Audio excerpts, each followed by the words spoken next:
Hi folks, a quick video. So the transfer window has just closed for the British leagues.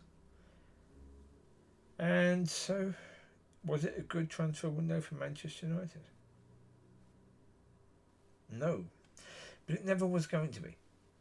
No. Something incredibly radical was needed. And we pretty much knew they weren't going to do it. As soon as we knew they weren't going to do that, it was never going to be a great window, was it? Couldn't be. They brought in 5 players. So for numbers, that's basically more than what they do in most windows. Most summer windows, they bring in 3 or 4 players. 5 this time. So therefore, you can say that's good.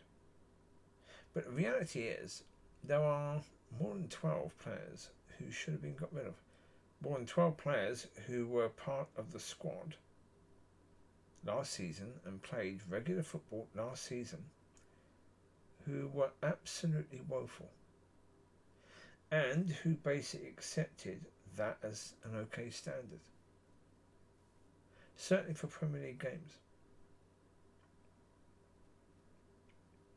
If the teams that come up the year before had been stronger, Man United and Tottenham could have been relegated last season.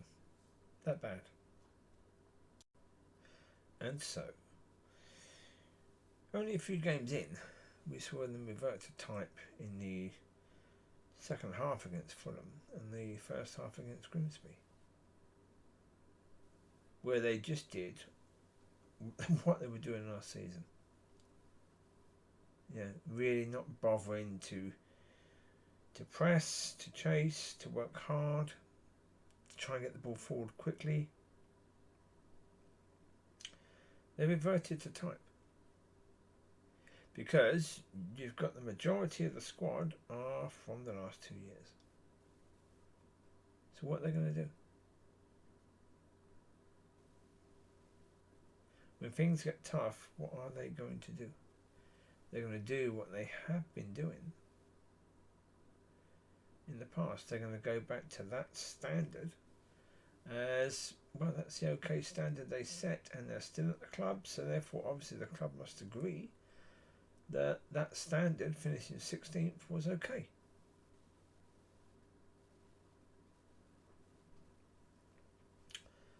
Yeah. And everyone talking about the system being the problem. As I said, Ralph Rangnick came in. He tried to get the players to play exactly the same way that Ruben wants the team to play. Exactly the same way. You go back and listen to Ralph Rangnick talking about how he was trying to get these players to play exactly the same. To press, to work hard, to get the ball forward quickly, understanding even the point he was saying, to shoot more often. Because if you wait until the perfect opportunity to shoot, how many times are you going to get that in a game? And Ruben Amorim is exactly the same. So therefore, that system has been used many, many times by different managers in different leagues. And at Manchester United, they've had 2 separate managers try to get them to play that way, and none of them have said, oh yeah, that's good, yeah, we can do that. They've all said, sod off, no, you're going to get sacked before we are. There are people bitching about the fact that, Chelsea sold Jackson for more than what Man United sold Anthony and Garnacho together. Well, you look at what Jackson did. He played more games, scored more goals, got more assists than both of them put together. He doesn't come with the same attitude that Garnacho came with. So Man United have continually been buying the wrong players. They've continually, and even in this window, what have they done? There are 2 choices of goalkeeper. Martinez, who plays for Villa, who's a World Cup winner and was voted best goalkeeper in the league twice. Right, so someone who is mature as a keeper and one of the top keepers in the world. But they went for the one with potential. Alex Crook, or is it Crook or Crook? Anyway, he said, well, the reason why is wages. Because for the young goalkeeper who has potential, they're paying around £75,000 a week. Right? Hear that? £75,000 a week for having potential to maybe be a good goalkeeper in the future. Right? Maybe be a top goalkeeper. £75,000 a week for that. That is insane. That's an insane amount of money to pay for someone who only has potential. That is bloody ridiculous. For Martinez, it would have been around about £250,000 a month. Which again is insane. It's more than what most people get a year.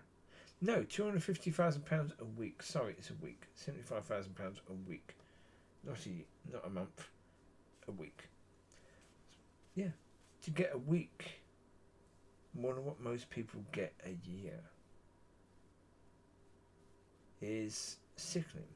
But there you go. That's the way it is. Man United saved a fortune by loaning Sancho to Villa, because Villa are paying 80% of his wages, so that's around about £230,000 that Man United are saving from that. They're saving the wages from Rashford. He's on loan. They're saving the wages for Anthony and for Garnacho because they've both gone. They're sold. Okay? Right now, blinking obvious, that Onana and I think that's his name, the other goalkeeper, easier to say that, they have no confidence, they have no strength, they don't really have any ability to control the area where they're supposed to work. And so they are going to continually make the defence nervous. You don't need to add to the nervousness of the defence, do you really? Clearly they should have got Martinez. That was a must. They should have got him. They should have loaned him, they should have bought him. Either way, they should have got him. Yeah, it would have been worth paying the wages, because he has an attitude, Martinez. He would have come, he would have sorted the defence out. During corners, he would have told players where to be. He would have pushed them out the way if they were in the way, his own teammates. Right? That's exactly what they need. They're not going to get it from Onana and the other keeper, or this one with potential. And so, yeah. Was it a good window? No. What they needed was something radical. And they didn't get it. And not only didn't they get that, but yeah. Yeah. Sesko, I don't think Sesko is going to be much better than Højlund was. Even though he's got two people around him that are going to give him far better service. Right now, I don't think Ruben actually wants him. I don't think he wanted him. Because he's not actually picked him. He picked him to start in the Grimsby game. But he hasn't picked him to start in any of the Premier League games. But before we actually bought Sesko, before he came in, he was asked by the press, is Sesko ready?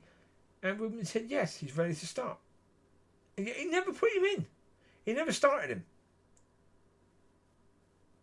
In the Premier League games he's been available for, he's been a sub. He's come on for about 15-20 minutes in both.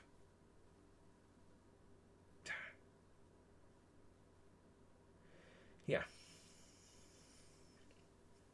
Well, part of the reason why is because you've had Kuna and Bayo and Mount who have worked pretty well together, and so therefore, why would you want to muck them up? But why would you bring in a big defender unless you're going to actually use him? And they haven't. So there you go. But as I say, that's partly to do with the quality. The quality of crosses and the quality of passing and stuff like that is, yeah.